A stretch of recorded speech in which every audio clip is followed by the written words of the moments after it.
First with breaking.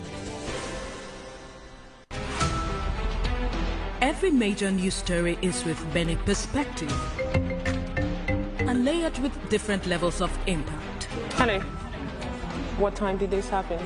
We will be right there.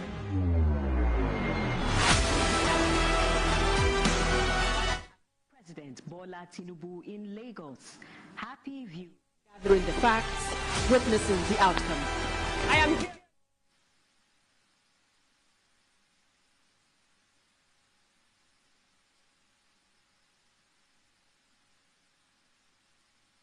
Hello out there, and welcome to President Bola Ahmed Tinubu's very first media chat.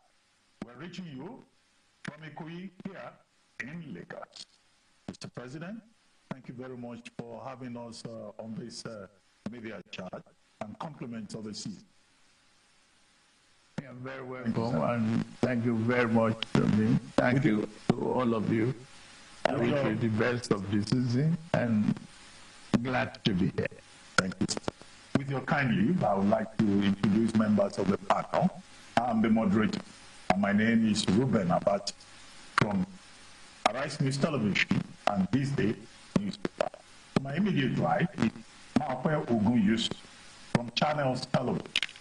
Next to her is Nnamdi Odipo from Nigerian Television Authority, NTA.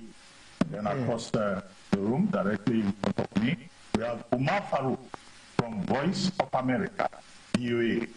Next to him is Azubike Ishekman, Managing Director, Leadership News. And then sitting directly in front of me is Ruth Olurumbi. Ruth Olurumbi is with Bloomberg. Then last but not the least, Babajide Olade Otitoju from TV Continental, TVC. So, Mr. President, let's start by commiserating with you and the people of Nigeria on the recent tragedy in Ibadan, Anambra, and also the federal capital territory, in which quite a number of people, about 65% people, including children, lost their lives as a result of what is called palliative distribution stamp. But unfortunately, we commiserate with you and the people of Nigeria. But what is the guarantee that the next Christmas and the New Year will be better for Nigeria? What is the guarantee that the average Nigerian will be happier by this time next year than he or she is at this time? Thank you very much. It's a very serious and big feeling for all of us to lose loved ones, children, particularly in Oyo State, but then followed by various other reports. But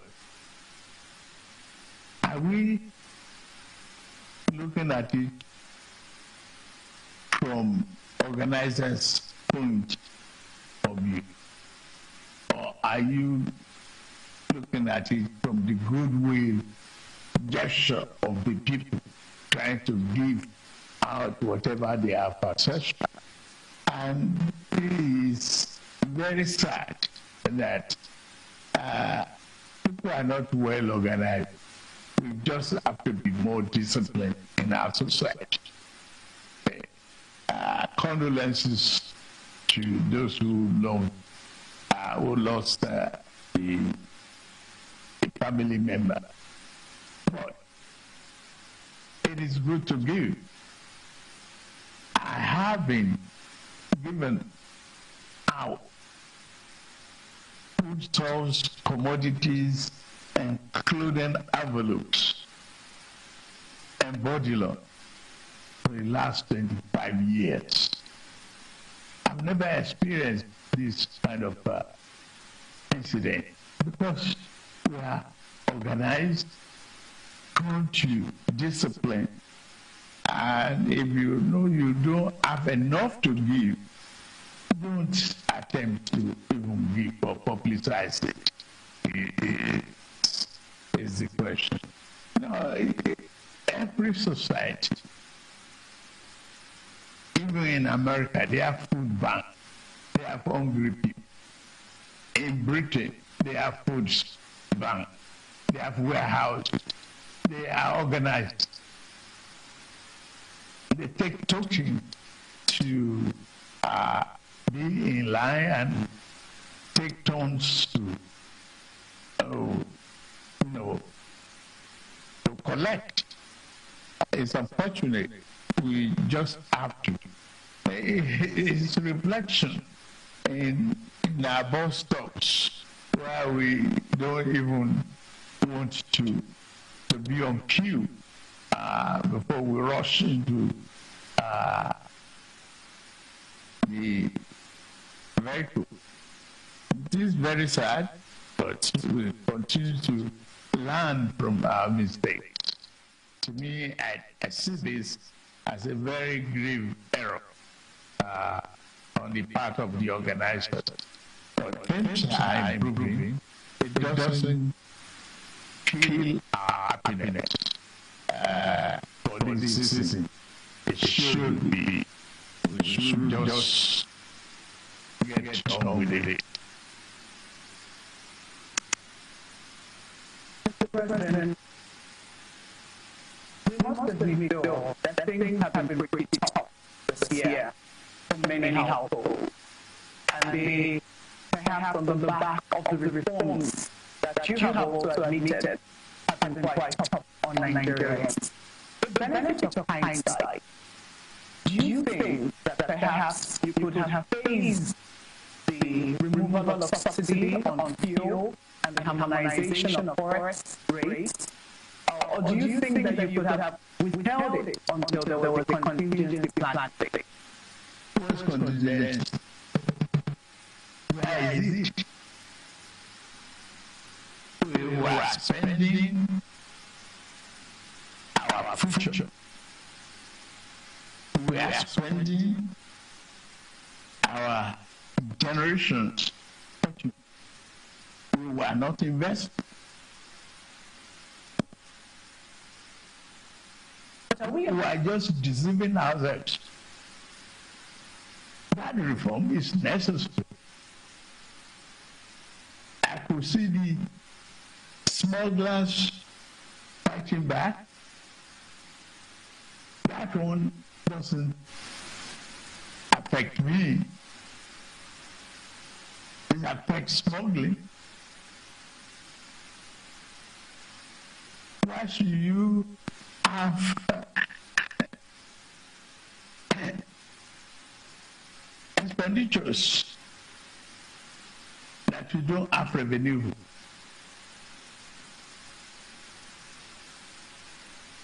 I don't want to question people with five limousine type of vehicle on the roads. We should teach management with all our programs. We have to manage our resources within our means.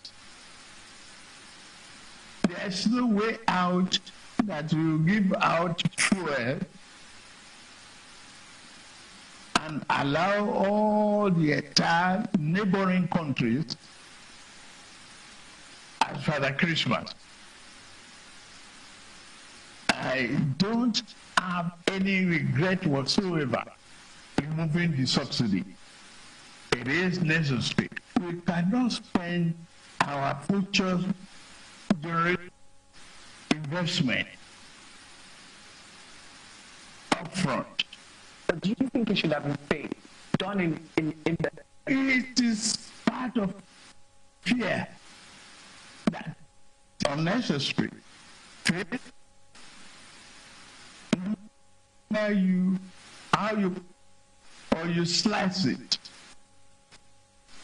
you stay up the bill. Cut your coat. Still to your side. It's what we must manage. Management is the issue. And we have no choice but to pull the handbrake. Otherwise, we are headed for slippery slopes that like to resort in financial disaster. So, not just for us, but our children and grandchildren. Where is the inheritance? Where is the pathway for prosperity? We've already prospected into the next fiscal year with the presentation of the budget of restoration. And congratulations on that. But Mr. President, what people are more concerned about is the issue of debt servicing. It exceeds education, health, and infrastructure combined. So a lot of people are wondering, especially critics of your budget, I'm sure you're aware of that, are wondering how you intend to close the budget deficit and balance that against the likelihood of more borrowing in the new year, or rather in 2025, for perhaps capital projects. Borrowing is not criminal. We have been coming from mismatch of our needs. We have a serious infrastructural deficit. If you don't put money on a long-term matching project, long-term basis, we don't have the short-term to manage a long-term business. It's a mismatch. That's one. Yes, we have headed the wrong road in the past. I don't want to look at that. I want to think about prosperity for our country. I want to think about tomorrow, today. What is the element of this borrowing? Capital project, our roads are terrible. Our internet is not up to the level that we want as a technology-driven nation. We are still indebted in electricity and division in power generation. How do you slice it? You have to take it with the two hands and brace up for a very, very strong, push. It's like a pregnant woman. Yes, you have to take it with the two hands and brace up for a very, very strong, push. It's like a pregnant woman. Yes, big expectation and big contraction and labor pain. You go through it, the baby is born, you are happy. If that baby is alive, you have the joy of birth. And that is what we are working at. It's not just because we want to inflict pain on anybody. No. It's because we share the same value. We want this country to grow. There's no other way out of it unless we invest in our today prosperity and opportunity. Okay, Umar Farouk. Mr. President, you voted 4.91 trillion for security in this country. And in the last 5 years, security is up 14.5 trillion. But the security problem is still all over the place. Also, has been minimized here and there, but at least the money voted have not, people felt there should be some, satisfactory results based on the funding. When President Buhari took over from President Jonathan, he investigated the service chiefs and there are a lot of recoveries, abuses, corruptions all over the place. Are you considering to investigate the security chiefs of Muhammadu Buhari and plan and to ensure that the money given for security are judiciously utilized? For today, I have confidence in my security architecture of the country. It is very, very unfortunate that, 2 decades of wanton killing. I remember when I jumped into the campaign, I had to stop the campaign to pay condolence visits to Maiduguri, Katsina, Kaduna, others. Today, you can still travel the roads. Before now, it was impossible. It takes one incident to mess up an organized environment. It takes one. You cannot say the military are not prepared when the 9th Brigade Battalion was attacked. You can't laugh at your nation because of that. The enemies within and without are watching what you are doing.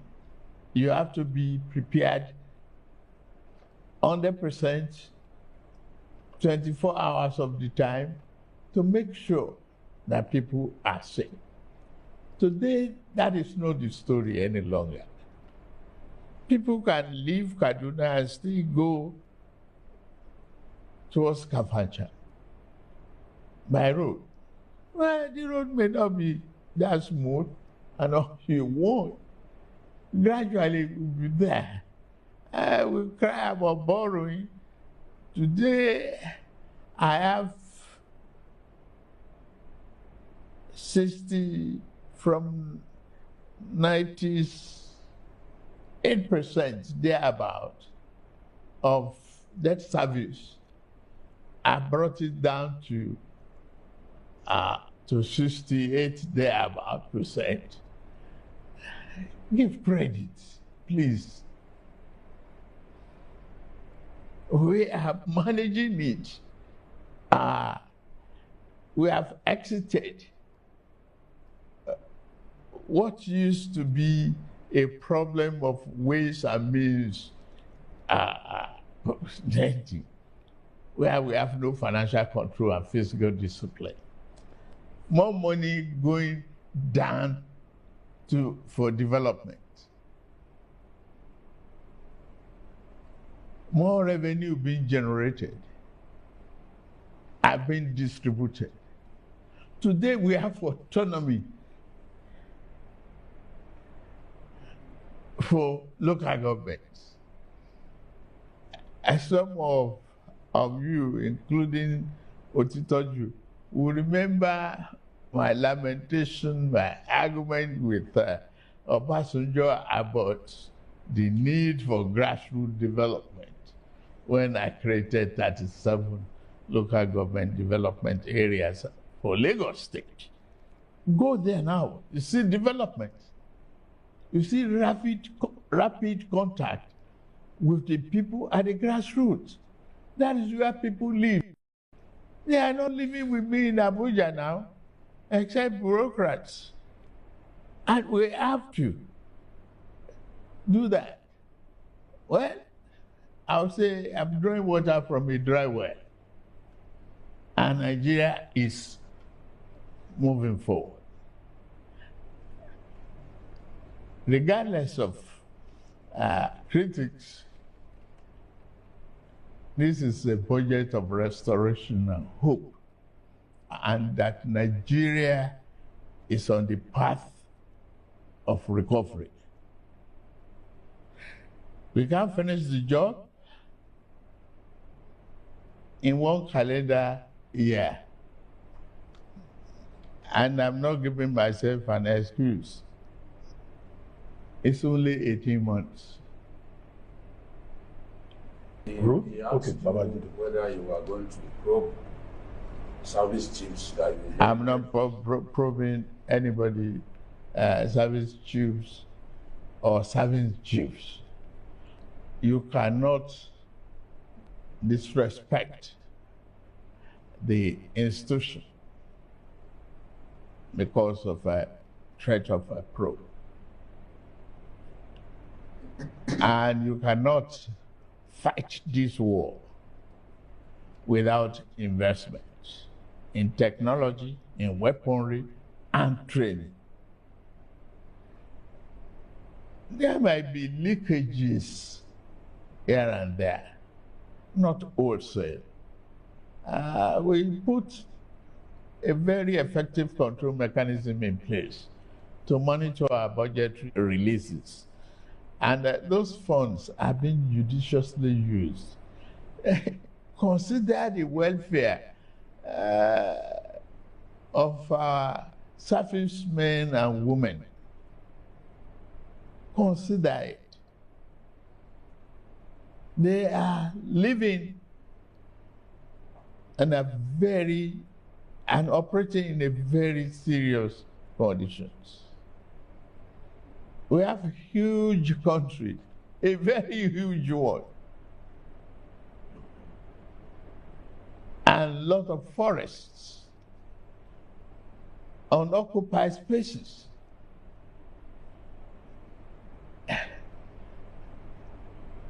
Give them credit for what they are doing. I am proud of what they are doing to date. No need to probe.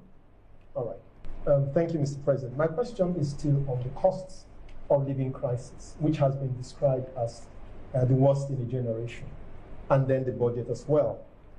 Your plan is to, inflation is currently at 34%. Your plan in the current budget, in the 2025 budget, is to bring it down to 15%. Yeah. How do you plan to do that? Okay. One, produce more for consumption locally. Spot export, imports. Give reasonable level of funding and assistance, low interest rate to farmers. Improve the security, as you see in the budget, so that they can return to their farms and, produce more food. And, encourage the procurement and manufacturing of drugs in Nigeria. We have what it takes. Talk to Professor Patrick. He's doing an excellent job. Trying to encourage. All I need to do is put the incentive in place in order for them to harness what is possible in Nigeria. It is about time we do all of those. Bring the cost of governance down. We try. Sir, I wanted to follow up on that and ask, aside healthcare that you've mentioned as your priority for more production, you said to produce more. What other sectors are you targeting? Are you looking forward to in terms of more production? Drug production.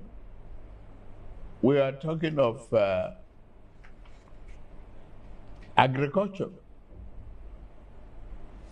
We're talking of export incentives. Harnessing our marine ecosystem, bring affordable transportation. We have this compressed natural gas program that is taking hold. You bring the cost down gradually. So that was a follow-up. So my question is regarding foreign direct investments that you've been working on. We've seen Shell make commitments to invest $5 billion in the energy field. Yes. We've seen Total Energies as well. What other sectors are you expecting investments to come into next year? And how are you going to attract investors to come, entice them to come to Nigeria? Incentive for auto manufacturing. Okay. Today, we have solid mineral in abundance. Kaduna has the largest deposit of lithium. That's around the same thing. And if you encourage electric vehicles,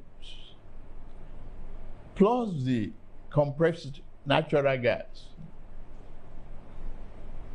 it will attract automobile assembly in Nigeria instead of this second-hand market that is not creating jobs. So what incentives specifically? You said incentives. Tax incentives. Is it okay? Tax incentives. Tax holidays. Okay. Land rebates.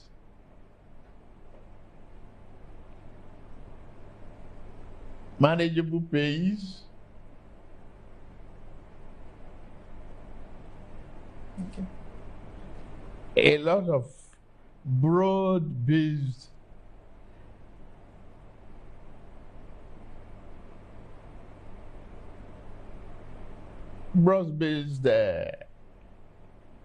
economic program that is attractive to foreign investment.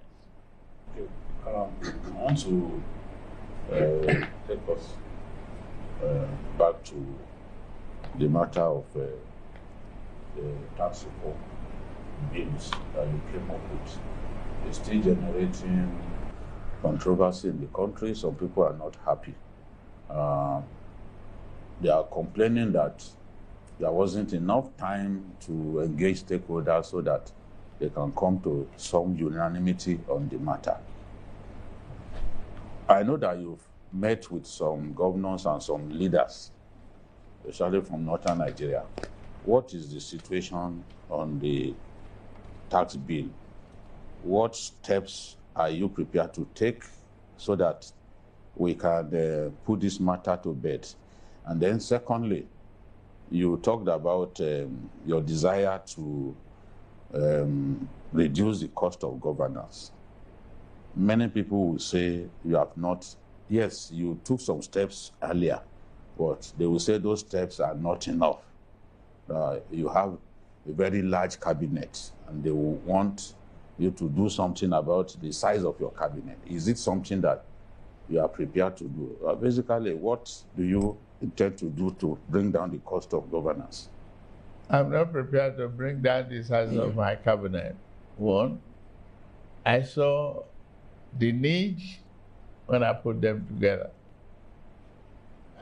You don't give somebody an assignment that they cannot fulfill. No. Job description must be efficient and effective.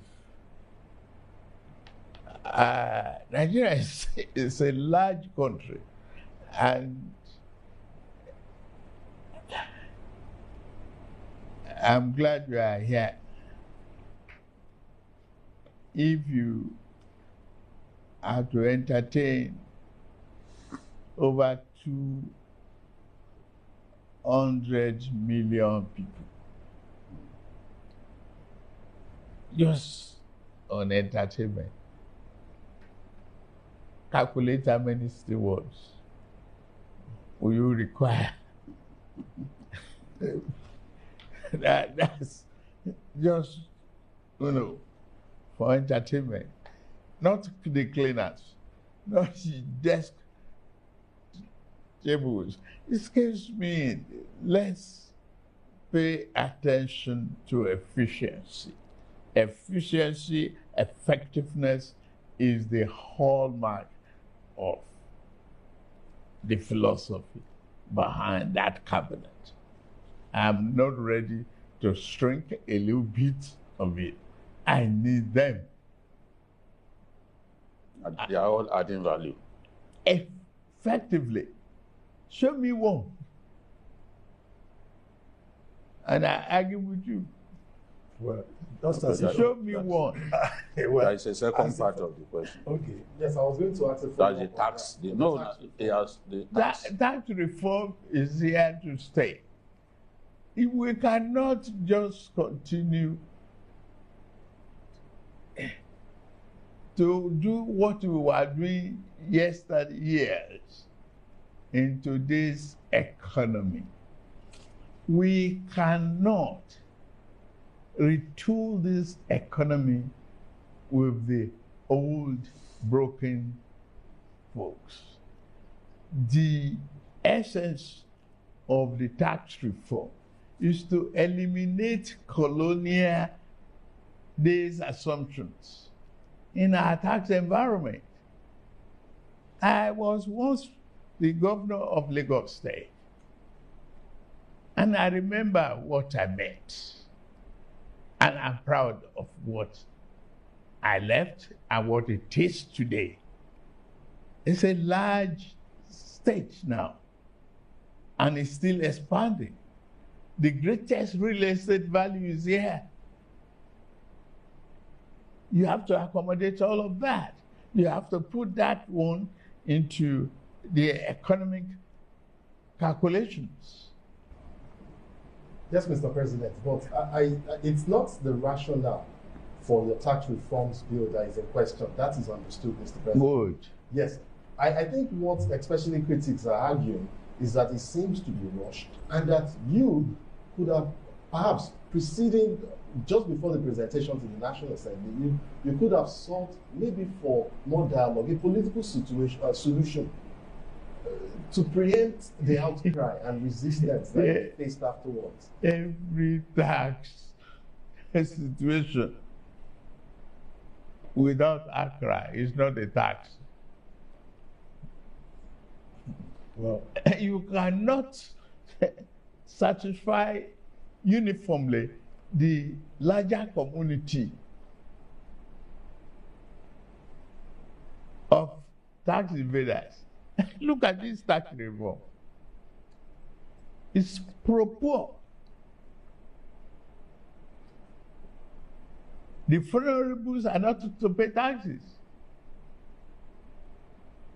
All we ask for is widen the net, bake the cake larger, so that we can share a larger meal. What is the need? We still ask for this consultation, no matter how long I delay it. The hallmark of a good leader is the ability to do what you have to do at the time it has to be done. That's my philosophy. You have given me the mandate to govern. Let me govern within the limit of my capacity. And I believe I have that capacity. I believe so. That's why I went into the race. I am focused, laser focused on what Nigeria needs and what I must do for Nigerians. It's just not going to be El Dorado for everybody. But the new dawn is here. I'm convinced. And you should be convinced. You should help propagate that conviction. I'm dialing back, Mr. President, to the budget. The value in Naira of the current budget that you presented is 49.7 trillion. But there are some people who have worked it out and said that in terms of dollar value, because of the depreciation of the naira, we probably lost about $8 billion in actual value. How are you going to meet that deficit? I don't spend in dollars. I only associate with it because of the global transaction. But naira for naira, it's okay. Even the target of this administration is based upon what we earn in dollar converted to naira. When you look at the petroleum revenue. But today I can tell you, push me to my brag mode. In the last 3 months, I've not taken a penny from NNPC before I meet my other obligations. Quickly. Yes. To me, that's excellent. Yes, That's excellent. I repeat, without falling back to the old order, without going into ways and means, I've met all obligations. Mr. President, are you marking yourself? Eh? Are you marking, when you say that's excellent, are you scoring yourself? Why not? Will you score me? Shouldn't Nigerians do it? If you help me to. But I should grade myself if I did my own work right. Well, Sir, I wanted to come back to. And then we'll come back. Sir, I wanted to go back to the issue of the tax reform. One of the key contention there is the VAT. And I wanted to know if, you said the tax reform has come to stay, but I wanted to know if you are prepared to make any concessions regarding that VAT that seemed to be problematic. Why do you want to know that today? Tax matters are subject of debate, reviews, negotiations until you reach consensus. That's all I'm going to say about that. I don't mind cutting edges. I will. On that note, Mr. President, we'll take a short break here on the program. President Bola Ahmed Tinubu's first media chat here in Ikoyi, Lagos. We'll be right back. Stay with us. Good morning, Marina Station and all the passengers. Efficient, it's comfortable. This development will go a long way in reducing congestion and emission. The trains are a long-term solution to Lagos traffic challenges. This is where we take the final, decisions on policies, programs of government. I will have to ensure that, the narration of Lagos as a PLC is taken very, very seriously. This is a major pedestrian bridge linking Oyingo here to Apapa Road over there. With this overpass, we are providing what we call a permanent solution.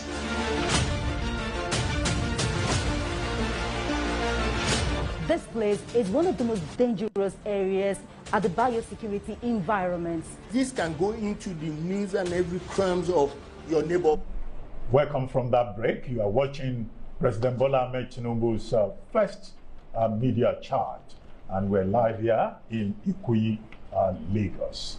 Now, Mr. President, thank you very much for staying with us. Now, let's look at a number of other issues. Food security. Nigerians, the last time you were in Lagos, they were saying, power, that is, we are hungry. And that's what people are saying all over the country. And you have a livestock, Ministry of Livestock Economy. You've been talking about agriculture. Now, how are you going to address, one, the issue of clashes between farmers and herders, and how to put food on the table so that Nigerians will not be engaging in stampede for free food for palliatives. Well, thank you very much. It is very sad to look back and very promising to look at what we are doing now. There was never a Ministry of Livestock Development. It was stopped. I've been traveling around the globe to campaign and sell Nigeria. Hopefully, all of you will help lift this country from this moment on. And livestock is to turn a disaster to prosperity for Nigeria. We have what it takes. We have the arable land, we have animal stock, we have the opportunity. We just have to remove the conflicting element and commercialize the venture. And I went to Brazil, saw what is happening there. Within 2 days, I got a pledge of $2.5 billion. And they have been here to visit Nigeria, to turn what we seen as tragedy to opportunity and prosperity. I've been warned not to grade myself. I won't. But that is a promise for this country. And that's up till the level of cow horn is being converted in other climes, just as Brazil and the rest of the Americans.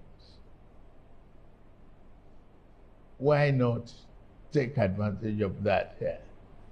We can feed ourselves, we can export and feed other nations.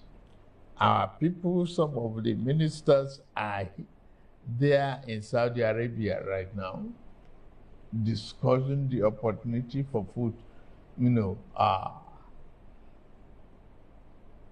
growth and supply, for more investments in our agricultural businesses. Why are we not embracing commodity exchange to do a whole lot of other businesses that's around agriculture? We will do. Will you also consider price control? Because it's like people are just doing what they like. I don't believe in it. Sorry, Babajide, I don't believe in price control. I don't. What can we do, sir, to bring down We just prices? continue to supply the market. We work hard to supply the market. But there are middlemen who are making life unbearable for them. Well, they will. You see, it's a question of supply and demand. It will come to a stage where you cannot hold no more. It will come to a stage. The economic variables will work against you. Now, let's take, for example, the fuel prices. at the petrol pump. I introduced Naira for dollar change. For weeks, they didn't want to comply. They were arguing with me. Okay, leave it to free market. I left it. Now the prices are coming down gradually. Yes. Okay. The market is being saturated. No monopoly, no oligopoly. You have a free market economy flowing. And people are learning management. My friend used to have about, he bragged to me, he has 5 Rolls Royce. He brought a nice Jeep here. The other day, I saw him in his Honda Accord. Oh, he said, why? He said, that's where you put me. I said, I didn't put you there.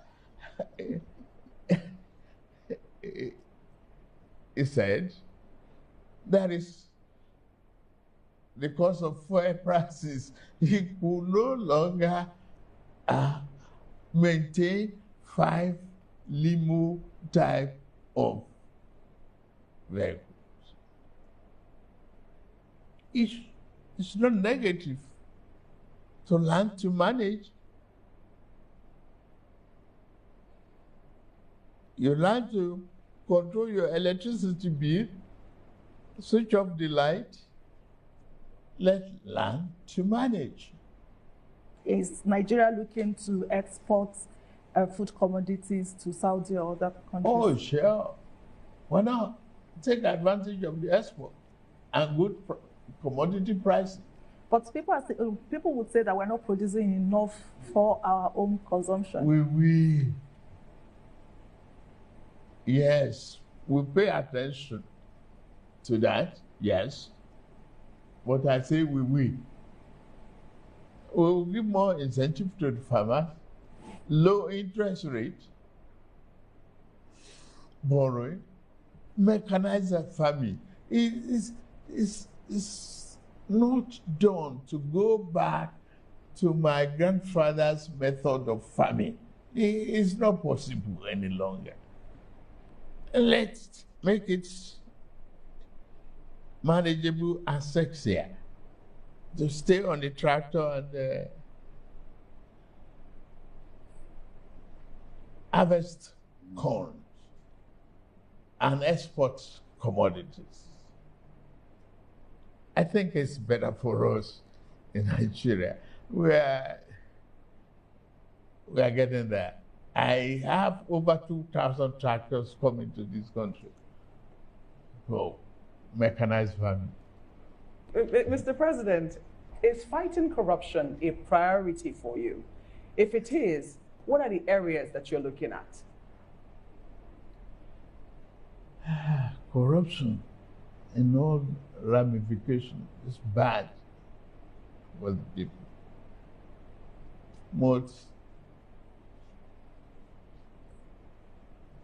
First of all,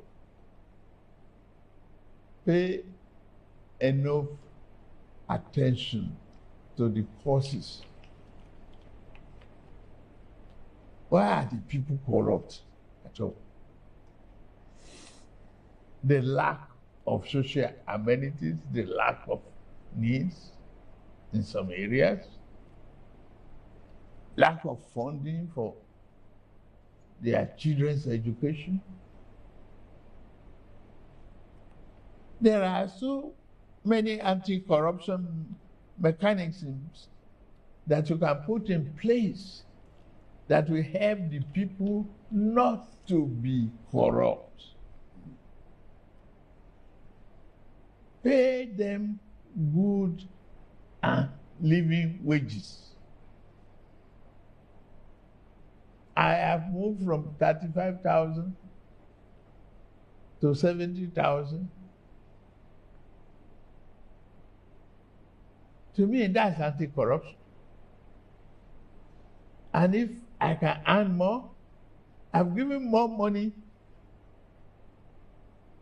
to the state and local government level. I've been transparent with my earnings. Every month there is a publication as to how much this country is making. But Mr. President, it doesn't address grand corruption. There's petty corruption and there's grand corruption. Only recently, the EFCC, published the fact that one person owns 735 houses in Abuja alone. One person. And we got it.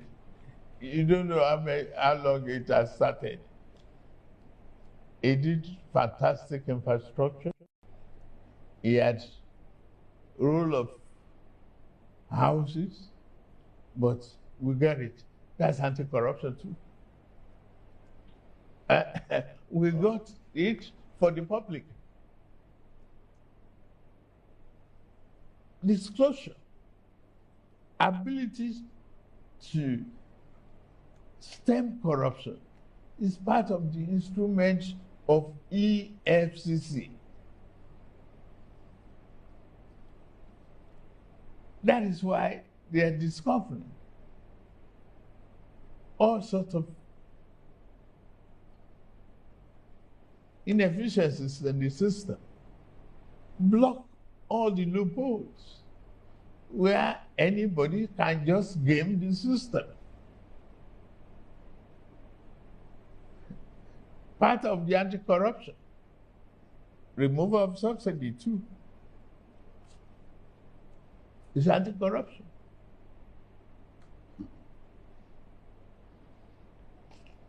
It is very, very difficult to say you will eliminate it. You will reduce it to the barest minimum. Meet the people's needs. Help the people grow. Help them with the education of their children. Our student loan is part of anti-corruption. No parents should lament how to encourage their children in university education. Today it's working for larger populations. Larger part of it, 60-something%. At the University of Maiduguri, I have somebody called. Say, imagine a little contribution from my daughter in the university for me to start business. That's part of tuition fee allowances. We are helping one another. The society is moving out of illiteracy to literacy. I enjoy debate how many and what type of courses are being offered in the universities these days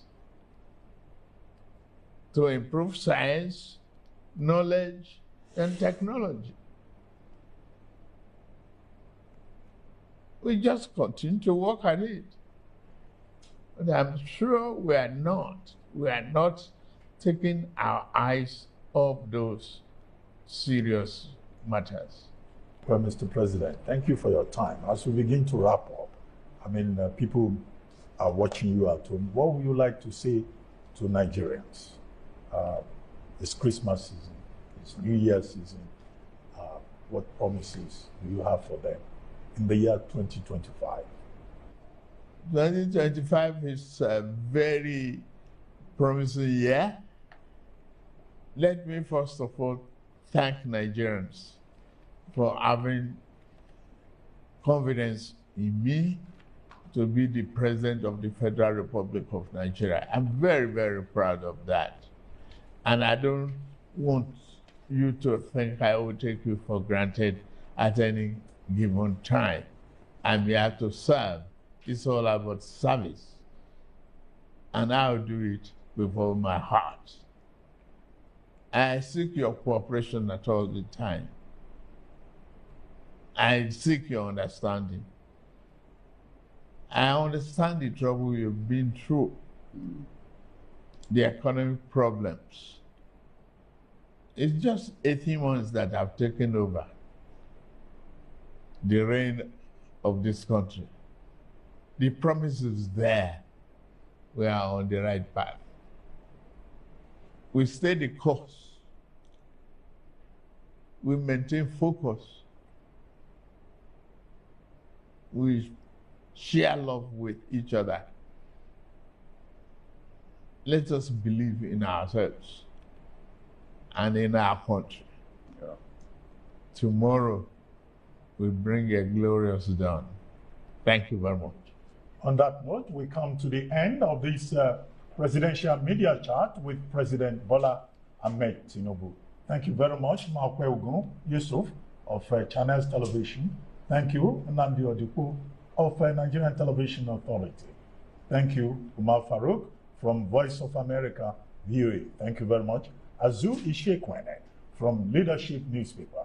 Thank you, Ruth Olurumbi from Bloomberg News. And thank you, Babajude Kolade Utitoju from TV Continental TVC. I've been your moderator. My name is Ruben Abati. Bye for now, and thank you very much for watching. Thank you, Mr. President.